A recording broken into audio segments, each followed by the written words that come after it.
How's it going, everybody? It's Pilot Family. We are back with another FPL video, and today we're going to be taking a look at who we're going to be handing the armband to. That's right, we're going to be looking at the best captaincy picks for Game Week 6. If you went for Ronaldo last week, you were probably pretty content. He got himself a goal. If you went with Mo Salah, you probably were a little bit better off. You got yourself a goal and an assist. And if you even went so maverick that you went with Ismail Assar, you got yourself a brace and maximum bonus points. So you just never know how the captaincy is going to roll out. But we do have two front runners this week, in my opinion, and some couple outside shouts as well, which we'll take you through as well. If you haven't done so already, make sure to hit that like button, subscribe to the channel if you are new, and turn those notification bells on so that you can get the content as soon as it is readily available. Also, drop us a follow over on Twitter so you can keep up to date with any and all FPL news. We post price changes to FPL injury news and anything in between.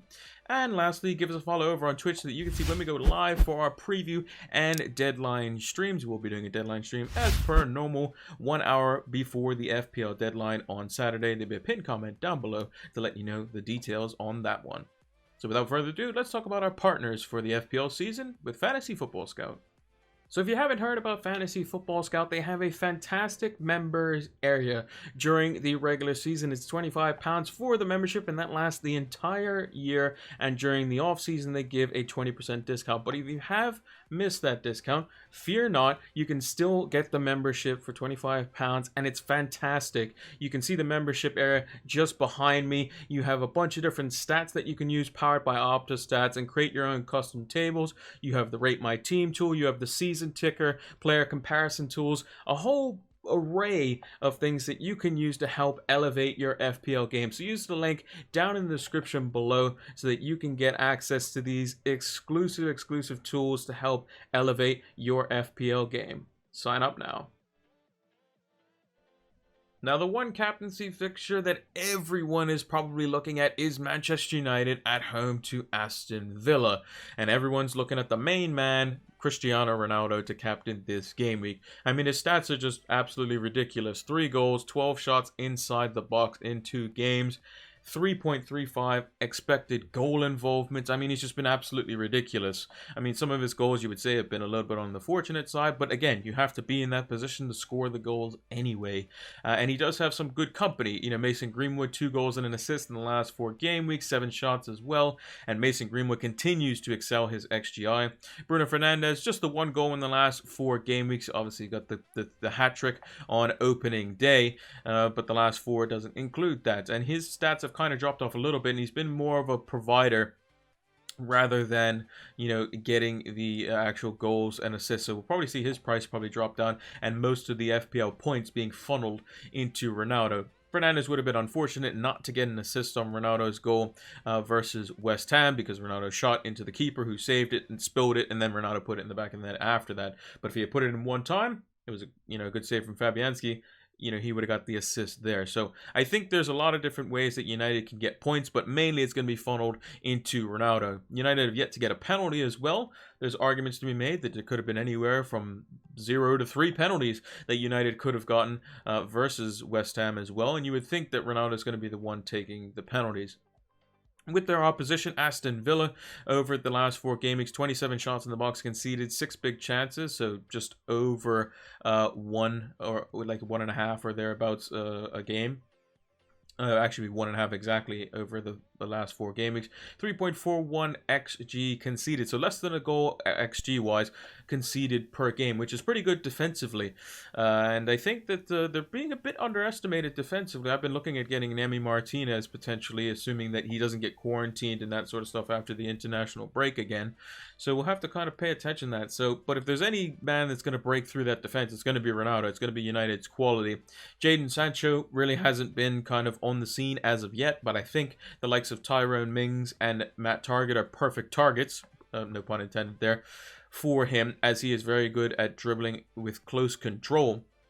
And with players coming from other leagues or joining a new team, creators often take a little bit more time because of the fact that they have to see what their teammates are kind of doing and how they basically want to receive the ball. And then you can start to look at your own game and be like, well, how do I want to receive the ball back from them in that sort of kind of, you know, shape when we're in the final third. So I think Jadon Sancho could definitely have a big game here. I think United could definitely score a few. Will they probably concede one? Most likely. But I think the United attack is the one where it's at. Mainly Cristiano Ronaldo for the armband this week. I think Greenwood is still good for a couple more game weeks before Rashford comes back, who's looking like he's going to be back after the international break, almost certainly. Then at least that's what's being projected. So I think that Greenwood you could probably hang on to, and as a differential captaincy pick if you don't have Ronaldo. But for me, Ronaldo's the number one captaincy choice this game week at home. It's just a slight edge over the next fixture, which we're going to talk about, which is Liverpool. And this is probably the second best fixture on paper. Liverpool away to Brentford. Now, Brentford's stats have been fantastic. Apart from the first game where they played against Arsenal, only 17 shots inside the box conceded, 5 big chances conceded, and 2.72 XG conceded. That's fantastic for the last 4 game weeks. Very good defensively. They have a really solid goalkeeper in Raya, who likes to make very acrobatic and, kind of functional saves at the same time. He's very good reactionary-wise. I remember he had the one shot from Nicola Pepe in game week 1 where he basically flew down to his right-hand side off of like a crossed and one-time volley from Pepe, or half volley, and it was an excellent save. So I think they definitely have some good defensive qualities. But can they beat this sort of quality in Liverpool? I mean, the stats here are absolutely insane. Last 4 game weeks, Jota, 2 goals, 7 shots inside the box, 2.51 XGI. Mane, 3 goals and an assist, 19 shots inside the box. Expected to be involved in just over 4 goals or assists, which is bang on the money. Mohamed Salah, 3 goals and an assist as well, with 15 shots inside the box, 3.67 XGI. They are absolutely flying, and they're matching Chelsea step for step in the title race so far. Any team that they're going up against that has basically any reason to be beaten, they're going to beat them. And I think Liverpool is going to definitely do that versus Brentford. Will it be as, kind of convincing as how they played against like Norwich as an example, where they're basically in control of the game and they get 3 goals, or versus Palace and they get 3 goals? Probably not. I think Brentford will put up a little bit more of resistance, and with the the fans being there for them, it could give Liverpool a little bit of trouble. Maybe like kind of how early on like Norwich had a little bit of a spell, but ultimately Liverpool's probably going to come out on top with this one. As to who to hand the armband to, it is a bit tricky. I think all 3 men of the front 3 for Liverpool have the option to get the armband this week. I think Jota, he was going to want to redeem himself after a terrible, terrible miss that he had versus Palace, where he's basically 2 yards out with the goalkeeper kind of flying across the goal, and all he had to do was just hit it, and it would have gone in the goal. And he hit it over the bar. And he's getting into good positions. His shots inside the box are very, very good chances. Sadio Mane has the most shots over the last 4 game weeks in the league, and he's already gone down in price, which is a good thing for those that want to purchase him and bring them into the FPL teams. 3 goals and an assist, like we mentioned, same goal involvements as Salah, and could have potentially had more, especially in the the last 2 fixtures that he had as well. And then Salah is going to be probably a default vice captain, or maybe the secondary pick this week. He's gone up in price as well, 12.6 million, and he's going to be the one that everyone's going to be keeping their eye on. Salah's been in fantastic form this season, getting very good chances and putting them away. I thought his header that ultimately got, I think it was Mane who got the goal eventually. When he headed it in versus Crystal Palace. I think it was Mane who got the first goal. His header could have easily scored as well, and that's something that Salah's movement is something that is very difficult for defenders on set pieces and in open play to deal with. So I think if you're looking for probably the next best option, it is most likely Liverpool. I think it's pretty close between United and Liverpool. Liverpool will probably get maybe more goals in this game. Both defenses are equally good between Aston Villa and Brentford, but I think Liverpool probably is just under United, and that's only because of the fact that United plays at home and Liverpool plays away from home. So I think that's kind of just the tipping point for me. So for me personally, Ronaldo over Salah this week, but I think it's very close, and you have a good option either way. But if you're looking for something a bit more maverick, let's take a look at the few differential picks that we have on order for the Game Week 6. Now, there are quite a few differential picks that could be utilized this week for the captaincy. Some stats-wise don't really suggest it. Others will just be mainly the fixture itself. And kind of an honorable mention that we didn't put on the graphic is Everton versus Norwich. If you're just going to target Norwich, Everton play Norwich this week. But it's just a matter of who's going to play. Is it going to be Rondon? Is it going to be Townsend who gets involved? Is it going to be Demarai Gray? We don't know. I'm personally looking at potentially bringing in Rondon as kind of like a one-week punt, then bench him and play one of my other defenders or something like that in Game Week 7 before we wildcard and kind of dead-end the team in that sort of way. But we'll see kind of how that one goes. But the two main fixtures that I'm looking at here are the two teams that are basically conceding goals for fun. Well, at least Arsenal did in the first 3 game weeks. They kind of tightened it up a little bit, but they are also playing some of the worst opposition in the league. They've had 50 shots in the box conceded over the last 4 game weeks. Same for Leeds. 12 big chances. Leeds is 10. 8.61 XG conceded, 8.73. So West Ham and Spurs should have a lot of fun versus these two defenses. We'll talk about Spurs for just a second here.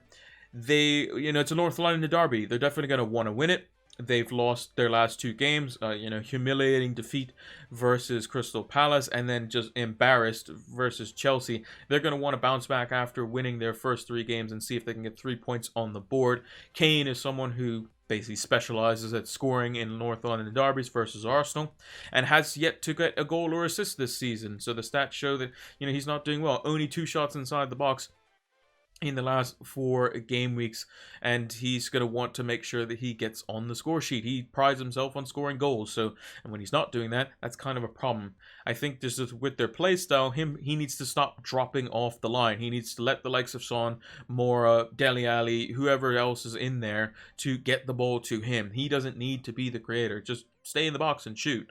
That's what Ronaldo does, and it seems to be working quite nicely. With Heung-min Son in the team, it's a completely different Spurs team. They look a little bit better versus Chelsea than what they did versus Palace. But Son is going to help them tremendously. The 10 million price tag looks to be a bit too steep. He's only scored 2 goals on the season with no assists. And he is a very clinical type of player, and that shows with the shots that he's had. Only 4 shots in the box, and it's still single digits, I believe, across all 5 game weeks, and he's gotten 2 goals, so he is quite effective when he does get a chance inside the box. Is it a bit too much to go for a differential captain like these two this week? Probably for me, just because of Ronaldo and Salah's fixtures being so much better. However, Antonio is one that's very interesting. Leeds, Strout could still be suspended. You have Cooper, that's their only really fit center back. The other center back was Luke Ayling, who stepped in for the likes of Llorente, who's injured. He might have a knock. So Leeds could be down to bare bones. And Antonio's stats, I mean, he's been ripping it up. He's also scored in the Europa League fixture that they had, which he's obviously not suspended for because he's only suspended in the Premier League for getting a red card, and he's going to be back for this fixture. So 3 goals, 2 assists in the last 4 game weeks, 12 shots inside the box, 2.15 XGI. He's going to be looking great, and I think that he's going to go straight back in, and he could definitely do some damage versus Leeds. Do I think he's worth potentially captaining? Maybe, because it seems like he could be getting a goal a game, and if Ronaldo's going to be doing that, you can maybe equal it, but I think having Antonio in your team, because a lot of FPL managers would have sold Antonio because they would have been like, oh, well, he's suspended. We're only going to want to have him for a couple more games anyway. We'll bring in Bamford, or a lot of managers brought in like Calvert-Lewin, and then he didn't play, and then that was a whole debacle there. But I think Antonio is definitely an outside shout for the captaincy this game week. And then if there was a player nailed for Everton versus Norwich, I would say that would be another shout. But if I had to rank them, I would say Ronaldo's top, then Mohamed Salah, then Antonio, and maybe an Everton asset if you can nail that down. But if you want to go different, Antonio could definitely burn Leeds because they look like they have no defense. Ronaldo's just the man in form. Salah's a man in form. And then Everton just have the good fixture versus Norwich. But let me know in the comments down below what you guys think and who you're going to be captaining in Game Week 6. And that is going to do it for our best captaincy picks for Game Week 6. If you haven't done so already, make sure to hit that like button, subscribe to the channel if you're new or haven't done so already. It greatly helps out the channel, as well as turn those notification bells on so that you can get the content as soon as it is readily available.